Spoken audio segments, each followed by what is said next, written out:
Geralmente, nós nos programamos nos últimos dias do ano para fazer as nossas metas, na verdade.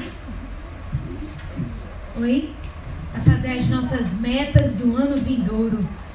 Nós vamos colocar no papel, ou até mesmo vamos refletir mais o que é que nós vamos fazer no ano de 2020. Seja um curso, seja o que vamos poupar mais, juntar dinheiro para viajar com a família. Vamos abrir uma poupança para colocar um dinheirinho para os nossos filhos. Vamos nos planejar para comprar um imóvel ou um carro. Vamos nos preparar para um casamento como eu. Então, cada um tem o que se planejar, não é verdade? Nós geralmente nos analisamos o que a gente deixou de fazer no ano que a gente disse que ia fazer emagrecer, por exemplo. Né? Jesus. E vamos realmente tentar, né, fazer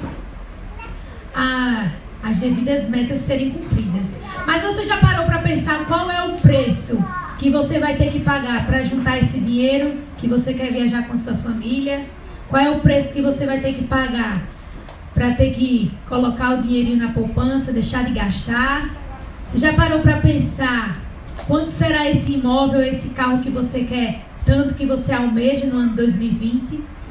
Já parou para pensar qual vai ser o preço para emagrecer? Vai deixar de sair com alguns amigos, não é verdade? Mas você já parou para pensar qual é o preço do seu funeral? Ninguém parou para pensar isso, não é verdade?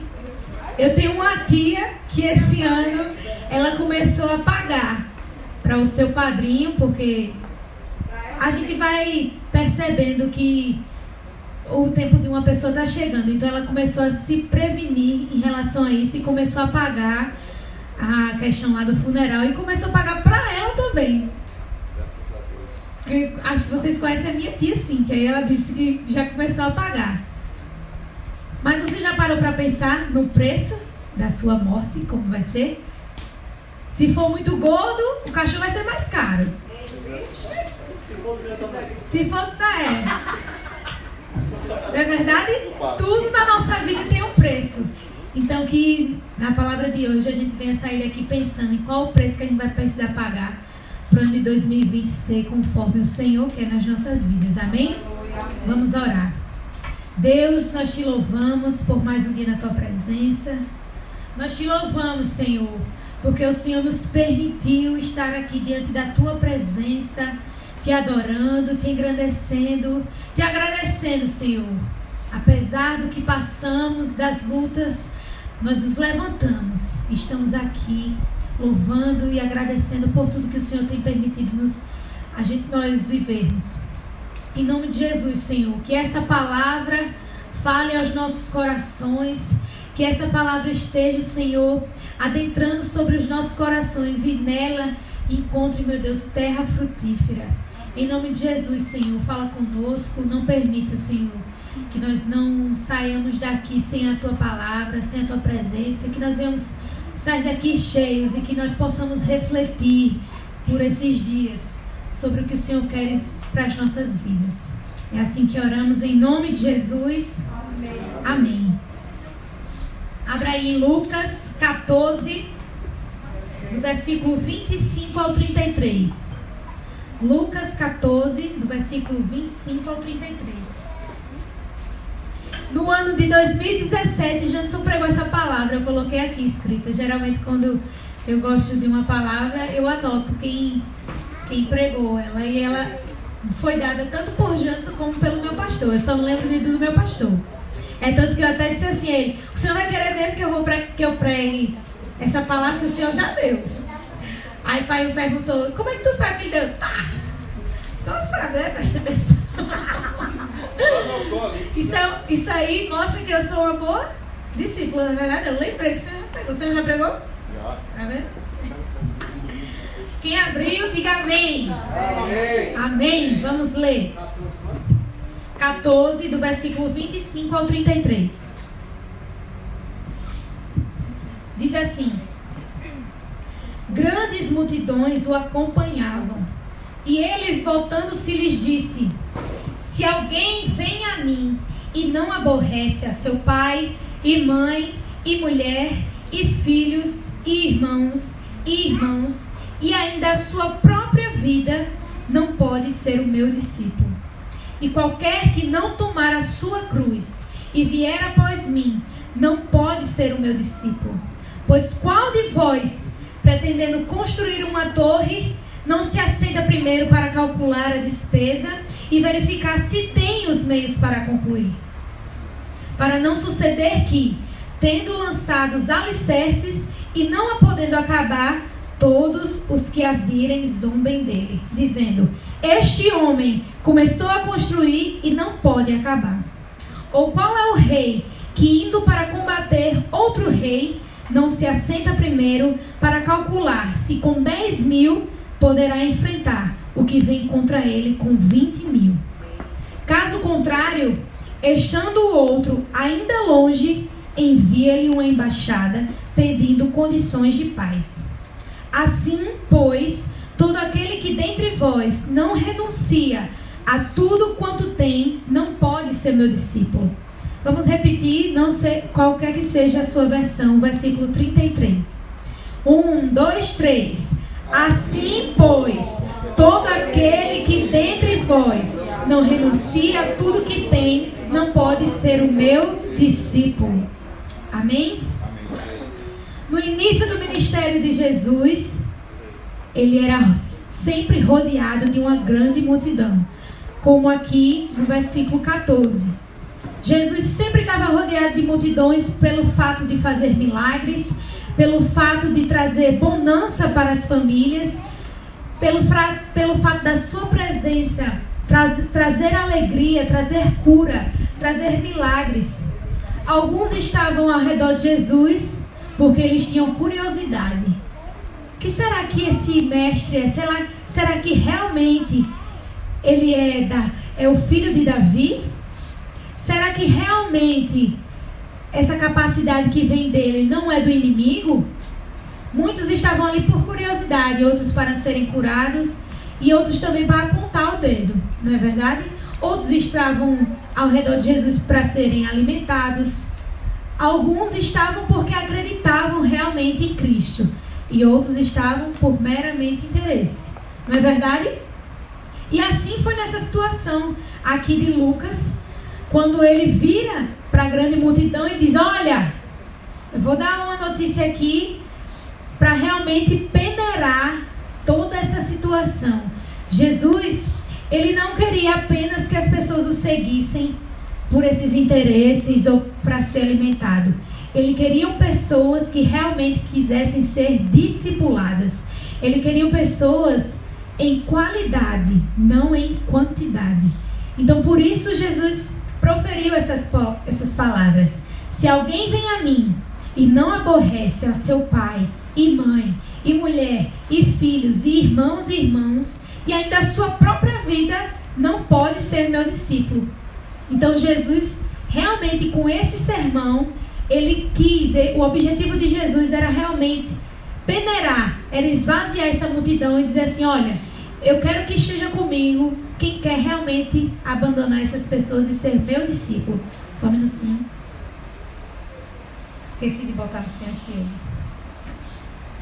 Então, como eu disse, a questão que ele queria era peneirar toda essa situação.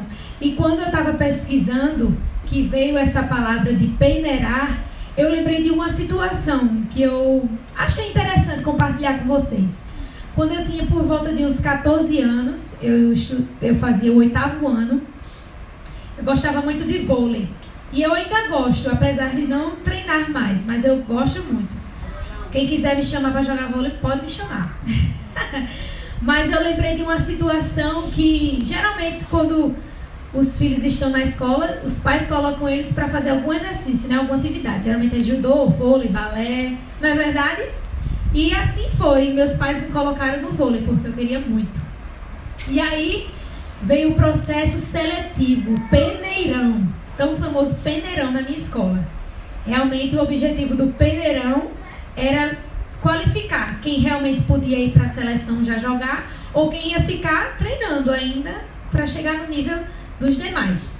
E assim foi, entrei, fiz a seleção, não fui direto para a seleção da escola, fiquei treinando. Eu amava o dia do treino.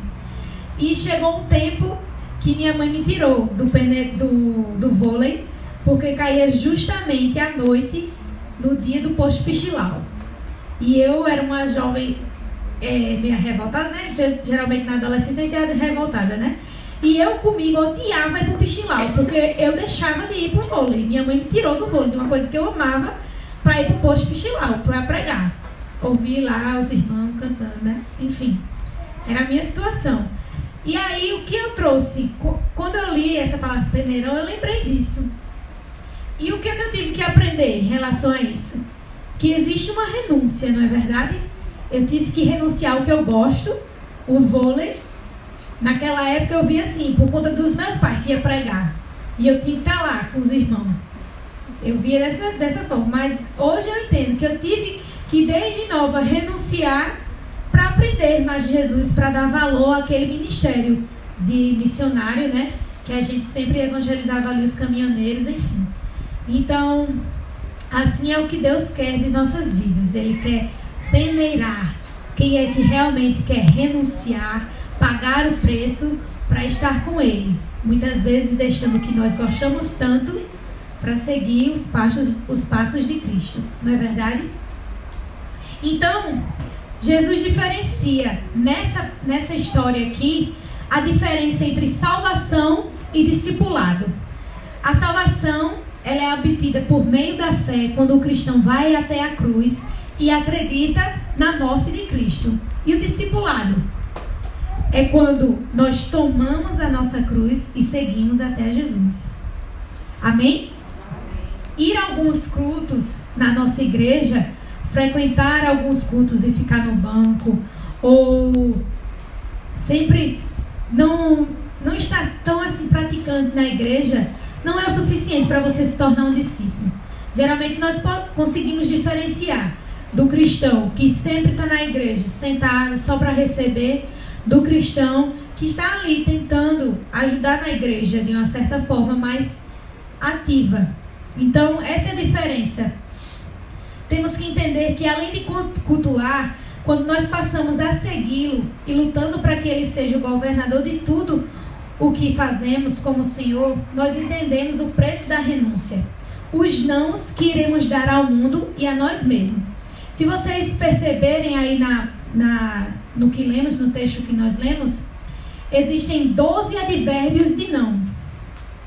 Quando Jesus diz: se alguém vem a mim e não aborrece, você pode procurar aí e contar, do 25 ao 33, tem 12 advérbios de não.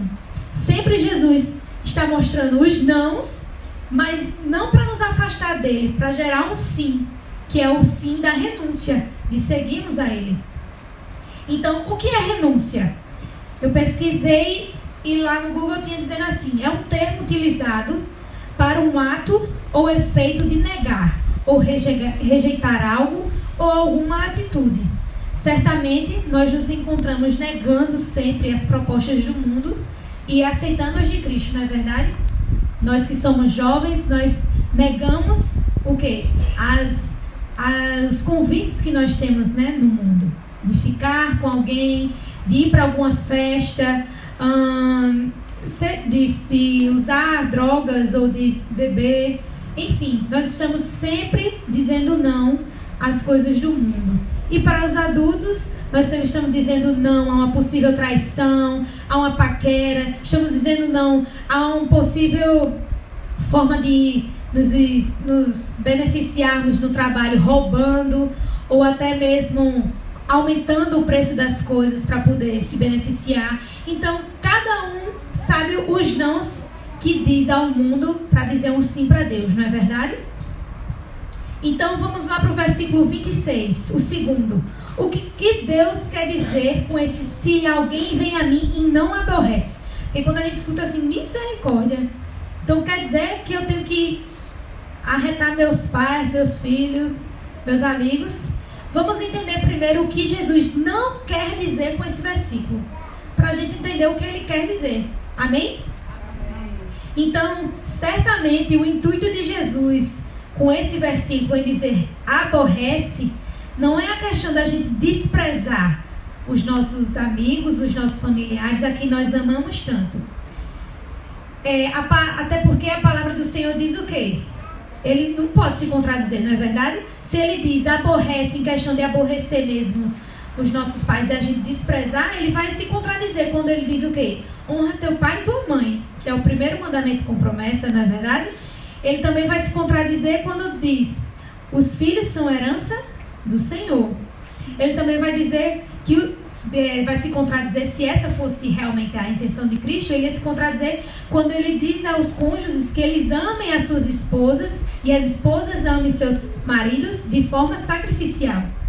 E por fim, ele ia se contradizer em quê? Dizer, ame os seus inimigos. Então Jesus não quer dizer para a gente aborrecer os nossos familiares e os que nós amamos. Jesus quer dizer o quê? Que a nossa forma de amar os nossos familiares, os nossos amigos, é amando eles menos do que nós amamos a Cristo. Então, recapitulando, nós temos que amar mais a Deus e amar menos os que nós tanto amamos aqui na terra.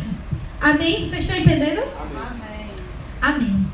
Então, lá no versículo 27, ele vai dizer o seguinte: e qualquer que não tomar a sua cruz e vier após mim, não pode ser o meu discípulo. E aí, eu vou fazer uma comparação entre Mateus 10:37, quem quiser abre aí, mas eu vou fazer uma comparação bem rápida.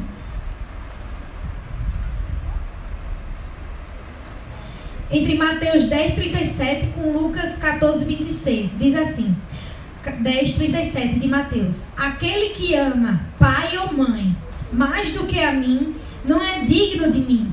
Aquele que ama filho ou filha mais do que a mim, não é digno de mim. E em Lucas 14:26 diz o quê? Comparando: se alguém vier a mim e não odiar a seu pai e a sua mãe, esposa e filhos e irmãs, não pode ser meu discípulo. Então, realmente, o que Jesus está dizendo aqui é o quê? Ame menos todas essas pessoas. E aí, você vai amar mais a Cristo. E uma forma de nós amarmos a esses que nós estamos citando é amando Ele menos. Porque quando nós amamos mais a Cristo, que nós buscamos mais, veja se você não vai ser um bom esposo, se você não vai ser um bom filho. Quando nós buscamos mais a Deus, tudo na nossa vida melhora, não é verdade? E principalmente os nossos papéis na terra.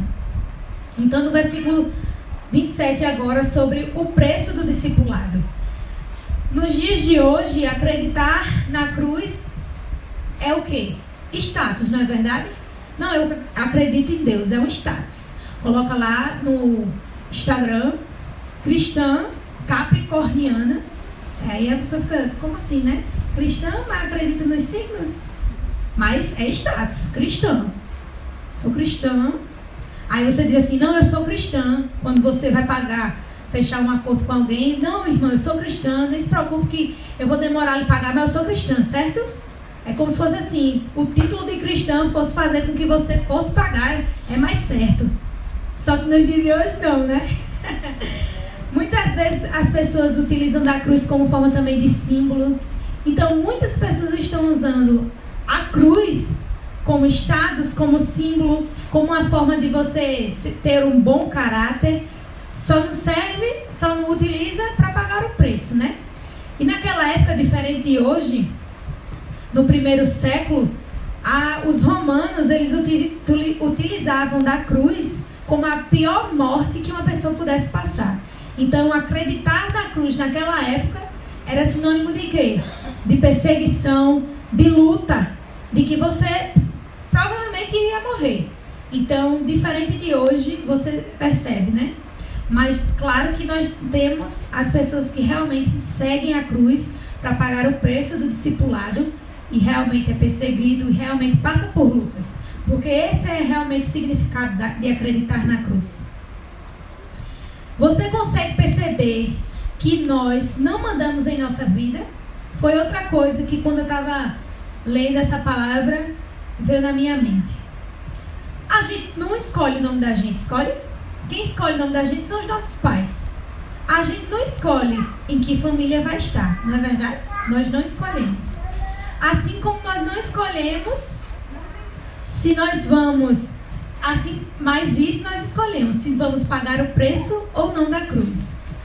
Geralmente nós entramos na escola, vamos estudar, fazer vários cursos, para ter o quê? Um bom currículo no futuro, né?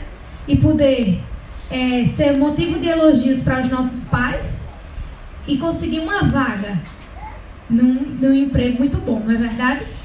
Então nós vivemos para agradar os outros. Nós sempre vivemos para receber elogios, nós sempre vivemos para conseguir alguma coisa que geralmente, às vezes nós não queremos, mas nós temos que fazer.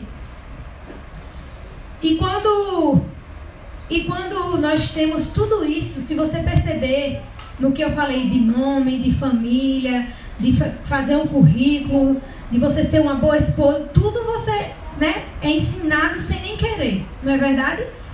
E você percebeu que em nenhum momento eu citei o nome de Cristo? Porque geralmente nós nunca nos preocupamos em ser alguém melhor para Cristo, em ser um bom servo. Nós sempre estamos procurando ser o que nós iremos nos aperfeiçoar profissionalmente, o que nós somos como pessoa, mas Cristo sempre fica para trás. E teve uma cena num filme que eu assisti esse ano que eu achei muito impactante.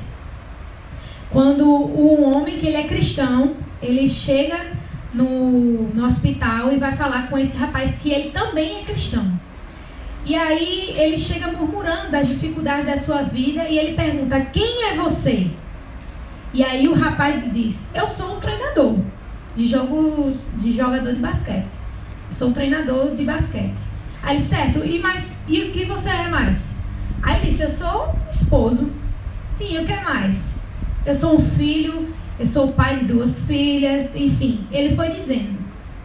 E aí no final, o rapaz que perguntou, ele diz assim: engraçado, você está passando por lutas, por tudo, me diz que é cristão, mas quando eu pergunto quem é você, eu até esperei até o final, mas nem no início nem no fim você disse que era cristão. E aí foi uma lapada na cara dele, não é verdade? E aí ele disse a seguinte frase: pois é, a sua identidade está ligada ao que você tanto se dedica. E é isso que faz sentido agora do que eu disse anteriormente. A gente se dedica tanto para ter um bom currículo, se dedica tanto para ser um bom esposo, um bom marido, um bom filho, bom tudo, e esquece de Cristo. Então, acaba que a sua identidade, que deveria ser a primeira de cristão, que sendo cristão, tudo que é secundário vai melhorar. Então, se você se você se dedica a ser um bom cristão, você vai ser um bom tudo. Não é verdade?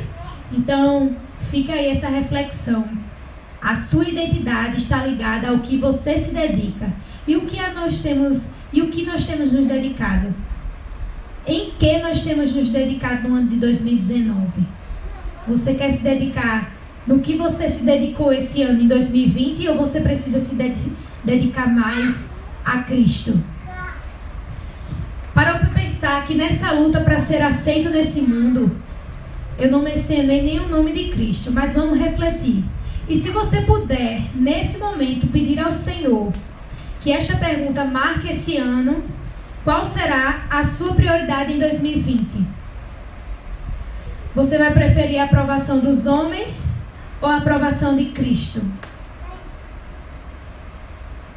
É muito importante nós analisarmos, junto com as nossas metas, o que nós vamos priorizar. Se é uma vida mundana ou se é uma vida de obediência a Cristo com muitas lutas. Não é verdade? A sua dedicação vai determinar a sua vida. E se você buscar o que é do mundo, provavelmente você será tentado a ser influenciado a sair da igreja, não é verdade? Se a gente optar pelas coisas do mundo, nós provavelmente em algum momento nós iremos cair em si de que nós nos distanciamos de Cristo.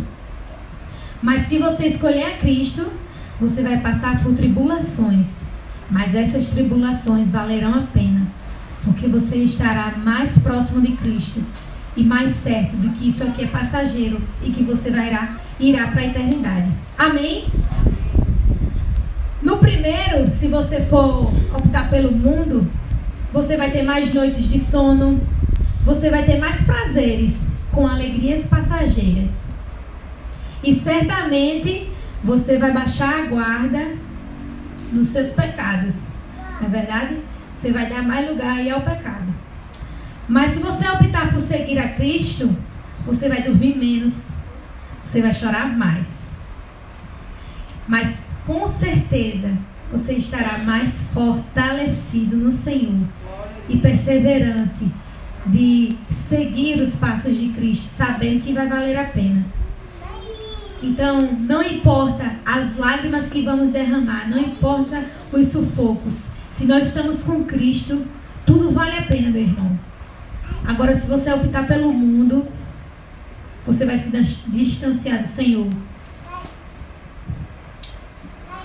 Então, Jesus, quando ele diz assim, tomar a sua cruz, ele quer que você tenha o entendimento do que é ser discípulo dele. Então, com tudo isso que eu falei, tome uma decisão no dia de hoje, meu irmão. Se você achou que em 2019 você não esteve tão próximo de Cristo, decida nessa noite ler mais a Bíblia todos os dias. Reserve como prioridade um momento de oração com o Senhor. Reserve um momento de estar todos os dias, ou os possíveis dias de culto, para você estar fortalecido junto com seus irmãos, que isso é muito importante também. Decida no ano de 2020, a partir de hoje, que você vai realmente se dedicar ao que vale a pena na sua identidade. Se você quer ser cristão, se você quer ser uma mulher de Deus, tenha como prioridade se dedicar à obra de Cristo, ao seu ministério. Amém? No versículo 28 diz assim: pois qual de vós, pretendendo construir uma torre, não se assenta primeiro para calcular a despesa e verificar se tem os meios para concluir? Do versículo 28 em diante, Jesus vem trazendo duas parábolas. A do homem que vai construir uma torre, e a outra é do quê? De um rei que tem que tomar uma decisão. Então, Jesus, com a primeira parábola, ele quer que a gente venha entender que o discipulado e a renúncia tem o substantivo de cálculo. Nós precisamos parar, nos sentar para entender que o discipulado, que a renúncia no reino de Deus precisa ser calculada. Sabe por quê? Porque quando ele diz assim, que o construtor precisa calcular para que as pessoas não venham o quê? Zombar dele, não é verdade? Então Jesus diz assim: olha aí, multidão, vocês aí que estão me seguindo, calculem agora o preço que vocês vão seguir para carregar a cruz e seguir e ser meu discípulo. Porque uma vez que a gente colocou a mão no arado, a gente não pode voltar atrás. Então, qual é o construtor que primeiro... Nós vemos muitas obras inacabadas, não vemos aqui no estado de João Pessoa, tanto particular como da prefeitura, como do governo. Sempre tem obras inacabadas. E geralmente é por quê? Nas particulares foi falta de cálculo. Investiu, e quando precisou investir mais, não tinham dinheiro suficiente, porque não se calculou. E quando é no governo, geralmente é por roubo, nas licitações, não é verdade? Então, nós temos como cristãos calcular o preço da renúncia, calcular o preço do discipulado. E qual é esse cálculo? Saber que nós vamos passar por dificuldades, saber que nós teremos possivelmente amigos afastados da nossa vida. Certamente nós iremos ser sempre os que não seremos convidados para as comemorações, que sempre está dando não porque está na igreja, sempre está dando não porque isso não vai agradar a Deus, sempre passando por lutas, sendo zombado. Então esse é o preço do discipulado, esse é o preço de seguir a Cristo. Então ele diz assim, que nós devemos calcular e pensar sobre isso. Porque assim como existem obras inacabadas, será que existem cristãos inacabados? Será que existem cristãos pela metade? Você conhece algum cristão pela metade? Eu conheço. Você conhece? E você é um cristão pela metade? Ou você é realmente um cristão que decidiu pagar o preço do discipulado e da renúncia? Isso também vale para nós refletirmos no ano de 2020 que chega aí. Se nós seremos um cristão que será motivo de chacota, de zombaria, por ser um cristão pela metade, que uma hora decidiu. Geralmente esses cristãos que são pela metade, geralmente começou com todo o gás, né? Buscando, quando vê, está apostatando da palavra. Infelizmente eu conheço um que era um querido amigo meu, que é Moisés, um menino abençoado, que tem dons e talentos, mas que infelizmente apostatou da fé. E o objetivo de Jesus aqui não é só apenas ter qualidade em seu discipulado, mas fazer com que as pessoas entendam esse valor e que elas não decidam seguir a Cristo para depois apostatar da fé. Porque é geralmente o que nós vivenciamos. Quem apostatou da fé, geralmente são pessoas que o quê? Não entenderam o preço do discipulado. Não entenderam que iam passar por lutas, não estavam firmes. Essas pessoas geralmente se decepcionaram na igreja. Por quê? Porque geralmente esse é o preço do discipulado. É se decepcionar. Porque nós somos humanos, nós somos homens, nós somos falhos. Então certamente na sua caminhada você vai se decepcionar. E por isso você vai sair da igreja? Esse é o preço do discipulado. É apesar de você ter alguém que não gosta de você, digamos, na igreja, ou que faz alguma coisa que lhe incomoda, esse é o preço do discipulado, é você permanecer firme em Cristo. Não pela pessoa, não pelo pastor, mas pela obra de Cristo. Então, esse é um dos motivos do preço do discipulado. E é certamente esses os motivos, grandes motivos que nós vemos pessoas se afastando de Cristo, não é verdade? Então, é isso que o Senhor vem nos conscientizar. A nós levarmos a vida de discipulado a sério. Ele diz, ei, leve a sério o que eu estou falando. Se não quiser seguir e pagar o preço, pode ir embora. Ele foi bem curto e grosso. Se não quiser, não aguenta, filho, peça para sair. É basicamente isso que ele diz, parafraseando. Então, assim como o construtor, nós temos que calcular o preço da nossa vida. E aí, diferente da parábola agora do rei, vamos ler aqui no 31. Acompanhe comigo. Ou qual é o rei que, indo para combater outro rei, não se assenta primeiro para calcular se com 10.000 homens poderá enfrentar o que vem contra ele com 20.000? Você pode pensar assim, as duas parábolas são iguais. Não, porque a do construtor, ele pode decidir se ele vai construir a torre ou se ele não vai, não é verdade? Porque ele não está ali sentado calculando. Mas a segunda é diferente.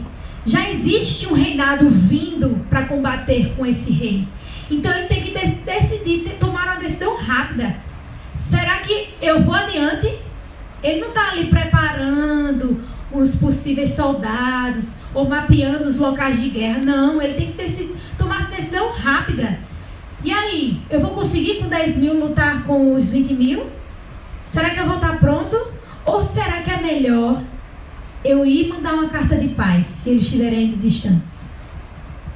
Porque ele vai dizendo aqui, né? Ou, caso contrário, estando o outro ainda longe, eu enviarei uma embaixada pedindo condições de paz. Não é verdade? Então, ele tem essas duas opções. É diferente, ele tem que tomar alguma atitude diferente do construtor.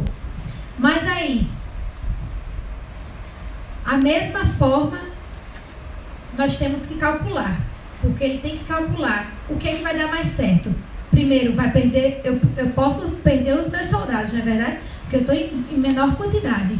Ou eu posso deixar para lá e mandar uma carta de paz. E o que seria essa carta de paz? Não é verdade? A carta de paz está lá no versículo 33, que diz assim: assim, pois, todo aquele que dentre vós não renuncia a tudo quanto tem, não pode ser meu discípulo. Essa é a carta de paz. Porque ele está renunciando o seu desejo de lutar. Porque provavelmente ele tinha desejo de lutar, mas ele sabia que ele estava em menor quantidade, ele estava em desvantagem. Então ele teve que renunciar, não é verdade? Geralmente quando os reis renunciavam, era motivo de chacota, né? Sabia que era mais fraco. Tinha que abrir sua boca para dizer assim: rapaz, eu estou em menor quantidade, eu vou perder. Então, eu estou fraco. E isso não era um posicionamento de um grande rei, né? Não era o que ele queria. Mas John Piper vem dizer sobre esse preço, esse cálculo que nós temos né, sobre as renúncias e o sofrimento do discipulado. E ele diz assim: este é o propósito universal de Deus para todo cristão: mais contentamento nele e menos satisfação no mundo. Então, o rei precisou deixar de se satisfazer em lutar e entender que ele estava em desvantagem, e entender que ele precisava renunciar a essa batalha, não é verdade? Então, nós temos que renunciar, seja calculando o que nós não vamos conseguir seguir com Cristo, ou entendendo que nós precisamos renunciar. E aí, Jesus mostra que nós devemos amar menos a quem tanto temos carinho e apreço. Devemos calcular e nos conscientizar do preço que passaremos. Já parou para pensar no seu dinheiro? Qual é o preço do seu dinheiro? Nós devemos largar tudo que temos, nossos bens. O dinheiro é um ótimo meio para conquistar coisas terrenas, não é verdade? 2020 está aí e conseguiremos muitas coisas em nome de Jesus com o nosso dinheiro. Mas o nosso dinheiro, ele não pode ser o Senhor das nossas vidas, nem o motivo de nossas alegrias. Nós percebemos muitas pessoas em desespero porque não tem dinheiro para comprar algum bem, não tem dinheiro para comer aquilo que queria, não tem dinheiro para usufruir do que a vida nos fornece, não é verdade? Mas lembre-se, nós que devemos controlar o dinheiro e não ele controlar. Eu vejo pessoas aí com depressão porque não tem dinheiro para tal coisa, mas não tem dinheiro para comida, não faltou o pão nem um dia, mas se acaba porque não tem dinheiro para aquilo. Jesus nos chama para pagar o preço e calcular. Ele nos chama também para pagar o preço, que certamente nós não teremos dinheiro suficiente para estarmos naquilo que queremos. Nós temos que estar adorando a Ele, não importa se temos dinheiro ou não, se temos suficiente para aquilo que desejamos ou não. Ele nos chama para isso, para entender que nós temos que adorá-lo, independente do que nós temos, da quantidade de dinheiro que nós temos. O seu Deus não pode ser o Deus Mamon e Deus ao mesmo tempo. Você tem que escolher um só Deus. E muitas vezes nós nos apegamos à falta de dinheiro que nós temos, não é verdade? Nos lamentamos. Ai, porque eu não posso comprar aquela roupa e não sei o quê. Eu vejo muitas pessoas, eu conheço muitas amigas minhas que vivem de status, que compram a roupa, parcela bem umas 10 vezes, mas em casa não tem condições nem de se alimentar direito. Prefere pagar de status do que comer bem. Você já sabe que eu não opto por isso, né? Prefiro comer bem. Mas é verdade, irmãos. A gente se acaba por uma coisa que não pode ser o nosso Senhor. Deus nos deu o controle, nos deu a sabedoria, nos deu o discernimento para nós sermos... Deus, quando designou Adão, foi para o quê? Para ele mandar nos animais. Assim como somos nós temos que mandar no nosso dinheiro, administrar conforme o Senhor nos manda, nos dá condições. E não a gente se desesperar como se, vai acabar o mundo. Repreenda isso na sua vida no ano de 2020. E certamente você será mais grato ao Senhor por tudo que Ele tem permitido você comer, vestir e usufruir dessa terra. Peça a Deus para você controlar o seu dinheiro e não Ele lhe controlar e tirar a sua paz. Em nome de Jesus. Assim, da mesma forma, peça ao Senhor controle para você cumprir com as suas obrigações e não ser motivo de zombaria, como um crente inacabado, como a gente vê muito hoje. É crente? Nem é paga, porque eu nem confio em crente, porque eu escuto isso muitas vezes. Fazer negócio com crente eu mesmo não faço, que é tudo mentiroso, nunca paga. Tem obrigações, se responsabilize pelas coisas que você tem que pagar antes de gastar o que você não pode gastar. Isso também é você controlar o seu dinheiro e você não fazer dele o seu senhor. Você precisa arcar com suas responsabilidades. Amém? O seu dinheiro em 2020, como é que você vai administrar? Você vai usar ele para ajudar mais na obra, investir na sua vida espiritual, num curso na igreja, para você ser alguém ministerialmente melhor e ajudar na sua igreja, ou ajudar aquele que não pode ir para um congresso e você bancar já que não pode ir? Da mesma forma também nós temos que usar nosso dinheiro para o louvor e glória do nome do Senhor. Dizimar na nossa igreja é motivo de bênção. Amém? Certamente, aquele que prioriza seus bens e seu dinheiro não entrará no reino dos céus. Quem lembra da parábola do jovem rico? Lá em Mateus 19. Ele chegou em Cristo perguntando o que ele já sabia. Com ironia. Como é que eu faço para herdar o reino dos céus? Ele sabia. E Jesus foi mesmo ali na ferida. Sabe o que está faltando? Pegue seus bens e dê aos pobres. Aí ele pegou, tchau. Por quê? Porque tem os seus bens como o rei da sua vida, como seu senhor. Foi demais para o jovem rico abandonar tudo que ele tem, todos os seus status, todas as suas riquezas, para seguir a Cristo. Acho que ele pegou na balança e disse, deixa eu aqui nos meus prazeres e deixa Deus para lá. Mas ele calculou o preço, não foi? Ele foi franco. Ele calculou o quê? Não quero Jesus, não quero pagar o preço. Eu quero pagar o preço da regalia, da boa vida, não é verdade? Então ele foi sincero. Então, seja como jovem rico, tá? A gente pode tirar uma lição disso. Seja como jovem rico, às vezes a gente está pagando de cristão, mas está sendo como jovem rico, não quer abandonar as coisas. Então, nós temos que abandonar. Eu tenho muitas coisas para abandonar, você também. Nós temos que pensar nisso em 2020. O que nós precisamos abandonar para não ser como o jovem rico. E certamente nós não iremos para o céu com as nossas riquezas, não é verdade? Jesus, aqui, não seja tolo em dizer que é cristão sem nunca ter calculado o preço. Muitas pessoas seguem a teoria do nominalismo cristão. Se diz cristão porque nasceu, não é família cristã. Não, eu nasci em berço cristão, então eu sou cristão. Converse. Muitas pessoas dizem que não porque eu vou todos os domingos à igreja, eu sou cristã. Porque eu dizimo no domingo, eu sou cristã. Você já parou para pensar realmente se você quer pagar o preço em seguir e pegar a cruz e seguir a Cristo? É esse o motivo que Jesus diz: sentem-se e calculem o preço. Novamente afirmando, Jesus quer que nós saibamos onde nós estamos pisando, não é verdade? A gente não vai viajar e vou pagar sem nem saber quanto é. Geralmente nós pesquisamos passagens mais baratas, estadias mais baratas, não é verdade? Então, assim é o Senhor, assim é a nossa vida. Nós temos que calcular o preço que nós vamos pagar, porque aquele que colocou a mão no arado não pode voltar atrás. E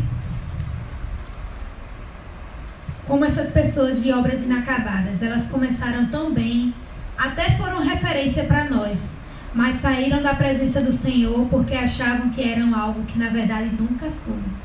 Achavam que eram cristãos, mas na verdade nunca foram convertidos, nunca foram transformados. Analise pessoas que vivem assim. Você apenas está aqui no culto ou você veio para aprender a pagar o preço? Quando você vem à igreja, você vem apenas por obrigação ou você vem para receber a palavra de Deus e aprender com os irmãos a pagar o preço em Cristo Jesus? Pense com seriedade. Jesus fala com seriedade para você viver uma vida séria e santa. Então não crie o engano de quem você é. Nesse momento, tente visitar o seu coração. Qual é a base do seu relacionamento com Deus? Será que você tem pagado o preço? Separado um tempo, não idolatrando seus filhos, sua esposa, seu namorado, seja quem for, seja um objeto, seja um curso, não sei o que é que você tem idolatrado. Será que tem tomado o lugar de Deus? Tem sido secundário, Senhor, na sua vida? J.C. Riley diz assim: se o crente e Deus tiverem que ser amigos, o crente e o pecado terão de estar em guerra durante toda a vida. Novamente, se o crente e Deus tiverem que ser amigos, o crente e o pecado terão de estar em guerra durante toda a vida. É por isso que o Senhor nos chama para pagar o preço. Certamente, nós temos uma guerra diária em busca da nossa salvação e da nossa santidade, não é verdade? Nós precisamos confessar que não é fácil. Nós temos pecados que muitas vezes estamos firmes e vacilamos daqui a pouco. E essa é a nossa luta diária. Pastor Renan Dias vem dizer assim: alguns pecados, eles são queridos e estão conosco há algum tempo. E quase não saberíamos viver sem ele. Romper com ele é tão difícil como decepar a mão, como arrancar os olhos, como a palavra vem dizer. Ainda assim, tente ser santo, tente ser feito. Não há crescimento em santidade sem a luta contra o abandono do pecado. O cristão genuíno é aquele que vive na guerra. Esse é o preço do discipulado. É viver na guerra pela transformação e pelo crescimento da sua santidade. Eu e você precisamos ser mais santos. Precisamos lutar mais, nos revestir mais, como em Efésios 6, para sermos mais santos, para estarmos vigilantes, não é verdade? Então, não vamos resistir à voz do Espírito Santo. Ao sair daqui, não vamos estar mais duro com essa palavra. Não receba essa palavra e a jogue fora. Peça ao Senhor nesse momento, para que Ele venha lhe constranger, para que Ele venha lhe lembrar do que você fez durante esse ano que não o agradou. Ele venha lhe lembrar de tudo aquilo que você lutou e depois lançou fora e achou melhor viver os prazeres dessa vida terrena. Peça a Ele nesse momento que você saia daqui e você saia com essa palavra no seu coração, pedindo a Deus que você venha lutar mais para ser amigo de Deus, ser mais lutador do seu pecado de estimação. Amém? Amém. Então, e pense qual tem sido e será a sua utilidade no reino de Deus. Ou pense qual é a sua utilidade em 2020. Quando nós fizermos as nossas metas, peça ao Senhor: Deus, o que é que eu posso ser mais útil na tua presença? O que é que eu posso ser mais útil no teu reino, na tua igreja?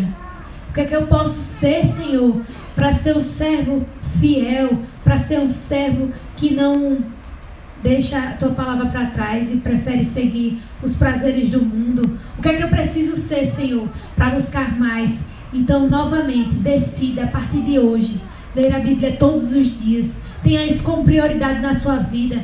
Tenha isso como amar mais a Deus e amar também os seus familiares, o amando menos, reservando o seu momento com Cristo. Certamente, quando você ler todos os dias a sua Bíblia, quando você fizer algo que venha lhe fortalecer espiritualmente, quando isso venha a ser a prioridade na sua vida, certamente, meu irmão, você vai ser um homem mais fiel a Deus, mais fiel à sua esposa, fiel aos seus filhos, fiel ao seu meio profissional. Você, mulher, com certeza vai ser mais sábia. Você vai ser uma mulher que vai ser exemplo para outras pessoas. Vai ser uma boa esposa e uma boa mãe. Você, filho, com certeza, quando nós nos dedicarmos mais, saberemos o que os nossos pais passam, teremos amadurecimento espiritual e seremos bons jovens, bons adolescentes, que em tudo colocaremos o Senhor como prioridade. Então, quando nós amamos mais a Deus, quando nós nos fortalecemos mais, certamente aqueles que nós amamos menos, vamos amar com certeza como Deus manda, porque nós estamos revestindo na presença do Senhor. É tempo de falar como homem, né? A palavra do Senhor diz, eu não lembro agora qual é a passagem, que diz assim: quando eu era criança, menino, eu andava e pensava como menino. Eu comia o leitinho, não é verdade? E agora eu sou homem e penso e falo como homem. E 2020 chegou. Já está aí às portas.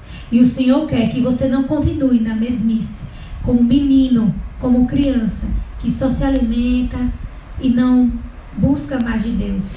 Deus quer que nós sejamos como homens, como mulheres, como jovens, posicionados nessa terra, amadurecidos espiritualmente e certamente amando mais o Senhor, amando menos aqueles que tanto amamos. Com certeza nós seremos pessoas melhores em 2020 se nós seguirmos isso.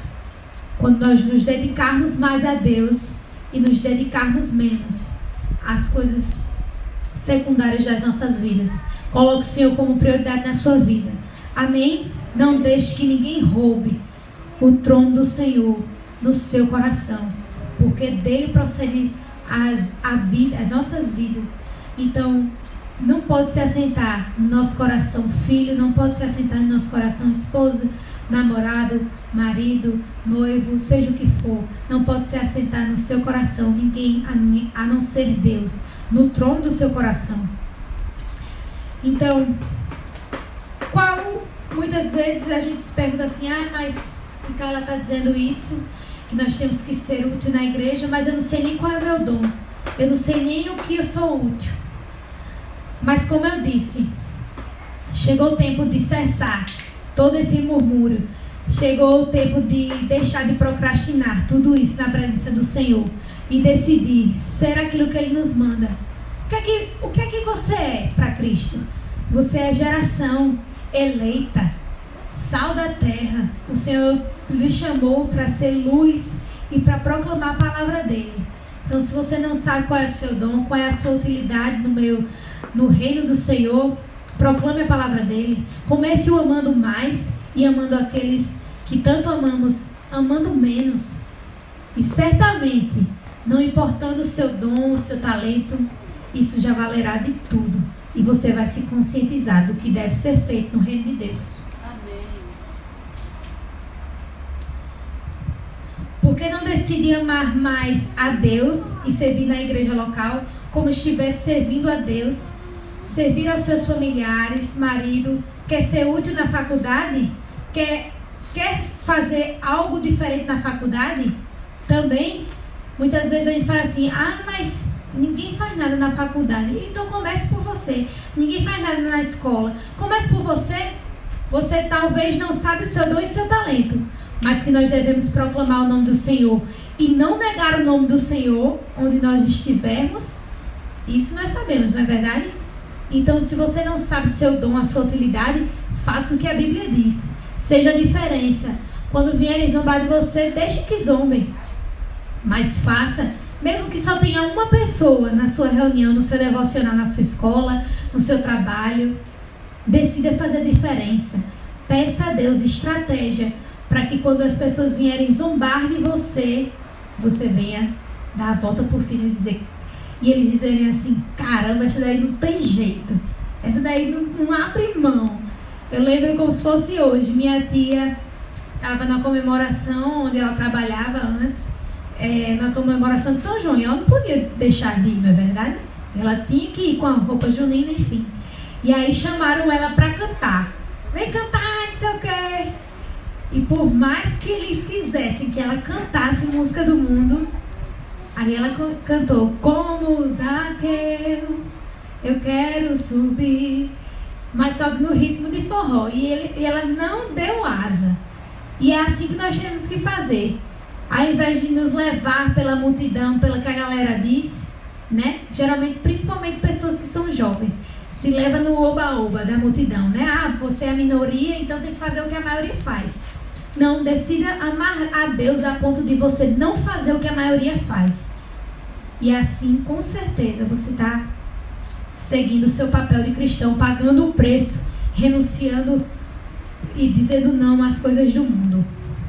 Então é dessa forma que devemos viver o ano de 2020, calculando o preço de levar a cruz de Jesus, sendo responsável pelo nome que carregamos como cristãos, lutando e guerreando em busca da nossa santidade diariamente e entendendo que nós somos pecadores e miseráveis. Nós temos que nos perguntar se realmente somos filhos de Deus por adoção, se desejamos realmente ser filhos dele pagando o preço. Nos perguntar e desejar que precisamos estar ativo em nosso processo de santificação. Um cristão, ele deve estar em constante guerra e em constante processo de santificação. Nós nunca seremos santos. Nós seremos isso só na glória. Mas nós temos que estar todos os dias nos constrangendo dos nossos pecados, que muitas vezes nós lutamos e não conseguimos deixar. Peça a Deus, em nome de Jesus, Deus irá lhe libertar quando você buscar e amar mais a Ele. Se você não entende, não tem estado nesse processo de santificação hoje, se você se identifica que não tem pagado o preço e nem estado nesse processo de guerra de santificação, peça ao Senhor para este ano de 2020, você, com a graça de Deus, clamar a Ele, entendendo que você é pobre, miserável, pedir para que Ele lhe transforme e que você realmente não seja motivo de chacota, assim como esse construtor que fez a obra inacabada, que você venha pedir ao Senhor para não ser uma obra pela metade, para não ser um cristão pela metade no ano de 2020.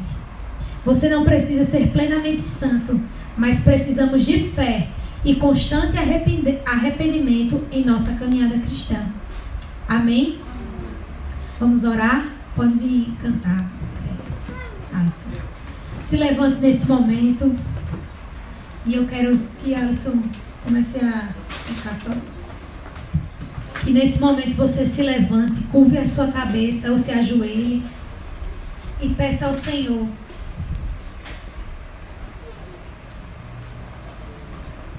para Ele lhe ajudar no dia de hoje, nessa noite. A partir de hoje você realmente calcular o preço de pagar, de seguir a Jesus, calcular o preço da sua renúncia, pedir a Ele, se você não tem buscado se santificar, se você não tem buscado guerrear contra os seus pecados de estimação, pedir ao Senhor que em nome de Jesus lhe fortaleça. Se você tem amado mais os seus parentes, se você tem idolatrado eles mais do que a Cristo e tem colocado eles como prioridade, peça no dia de hoje para que o Senhor venha ser a sua prioridade, para que você venha amá-lo mais, entender que o Evangelho é renúncia, entender que o Evangelho é sofrimento, entender que o Evangelho terão lágrimas, mas que vale a pena seguir a esse Deus maravilhoso.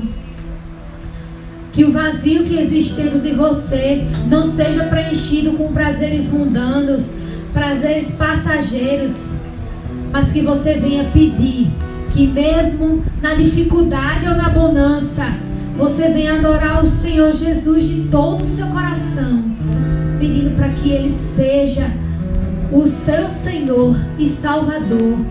Peça ao Senhor nesse momento: Deus, se assente no trono do meu coração e governe todo o meu ser, em nome de Jesus. Clame pelo nome do Senhor, peça para Ele lhe fazer lembrar de onde Ele lhe tirou, que você venha entender que você é miserável, que você não vale nada sem o Jesus, sem o Senhor na sua vida.